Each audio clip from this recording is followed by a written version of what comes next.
sini saya akan menjelaskan tentang pengertian ontologi. Ontologi merupakan salah satu kajian filsafat yang paling kuno dan berasal dari Yunani. Studi tersebut membahas keberadaan suatu yang paling bersifat konkret. Tokoh Yunani yang memiliki pandangan yang bersifat ontologis dikenal seperti Thales, Plato, dan Aristoteles. Pada masanya, kebanyakan orang yang belum membedakan antara penampakan dengan kenyataan. Thales terkenal sebagai filsuf yang pernah sampai pada kesimpulan bahwa air merupakan substansi terdalam yang merupakan asal mula segala sesuatu.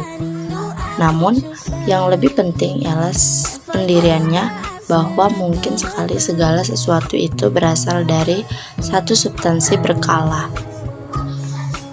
Ontologi yang merupakan salah satu kajian filsafat ilmu mempunyai beberapa manfaat, yaitu yang pertama, membantu untuk mengembangkan dan mengkritisi berbagai bangunan sistem pemikiran yang ada.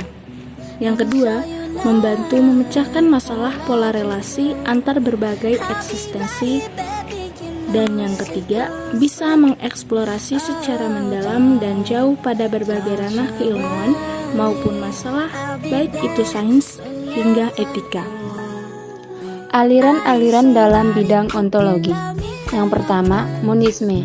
Aliran yang mempercayai bahwa hakikat dari segala sesuatu yang ada adalah satu saja, baik yang asal itu berupa materi maupun rohani, yang menjadi sumber dominan dari yang lainnya. Yang kedua, aliran dualisme. Aliran ini meyakini sumber asal segala sesuatu terdiri dari dua hakikat, yaitu materi atau jasad dan jasmani spiritual. Yang ketiga, aliran materialisme. Aliran ini menganggap bahwa yang ada adalah hanyalah materi, dan bahwa segala sesuatu yang lain yang kita sebut jiwa atau roh tidaklah merupakan suatu kenyataan yang berdiri sendiri. Yang keempat, aliran idealisme. Merupakan lawan dari materialisme yang juga dinamakan spiritualisme. Aliran yang menganggap bahwa hakikat kenyataan yang beraneka warna itu semua berasal dari roh atau sukma atau yang sejenis dengan itu. Yang kelima, aliran agnostisisme. Pada intinya, agnostisisme merupakan paham yang mengingkari bahwa manusia mampu mengetahui hakikat yang ada baik yang berupa materi ataupun yang rohani. Aliran ini juga menolak pengetahuan manusia tentang hal yang transenden. Baik, di sini saya akan menjelaskan objek-objek ontologi. Objek ontologi adalah objek yang ada tidak terikat pada suatu perwujudan tertentu.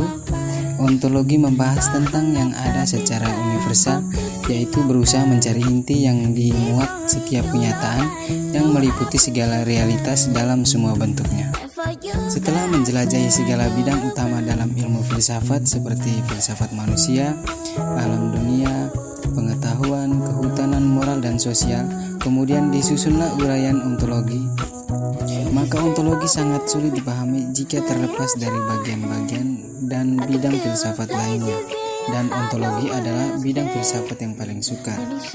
Dan juga kenapa ontologi menjadi bagian penting yang harus dipelajari oleh seseorang dalam memahami suatu ilmu?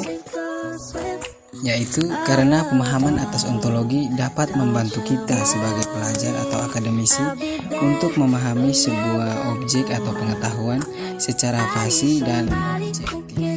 Contoh, pertanyaan mendasar yang muncul dalam tataran ontologi adalah untuk apa penggunaan pengetahuan itu?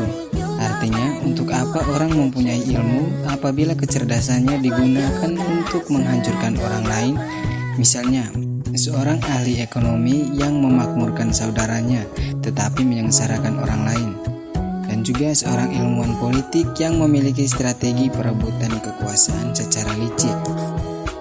Jadi, objek ontologi merupakan ilmu yang membicarakan hakikat filsafat, yang mana pada intinya menggali makna filsafat yang sebenarnya. Adapun contoh ontologi dalam kehidupan sehari-hari, misalnya ontologi rumah.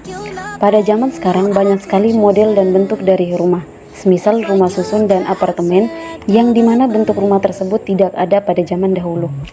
Selain itu, Ontologi dalam dunia pendidikan adalah visi misi lembaga pendidikan atau sekolah. Dalam lembaga pendidikan atau sekolah, visi misi merupakan komponen yang harus ada, karena visi misi merupakan perjalanan yang harus ditempuh untuk mencapai suatu tujuan atau hasil yang maksimal. Adapun karakteristik dari ontologi ilmu pengetahuan antara lain sebagai berikut. Pertama, ilmu berasal dari suatu penelitian. Kedua, adanya konsep pengetahuan empiris dan tidak ada konsep wayuh. Ketiga, pengetahuan bersifat rasional, objek wayuh. Ketiga, pengetahuan bersifat rasional, objektif, sistematik, metodologis, observatif, dan netral. Keempat, menghargai asas verifikasi atau pembuktian, eksplanatif atau penjelasan, keterbukaan dan dapat diulang kembali, skeptisisme yang radikal, dan berbagai metode eksperimen.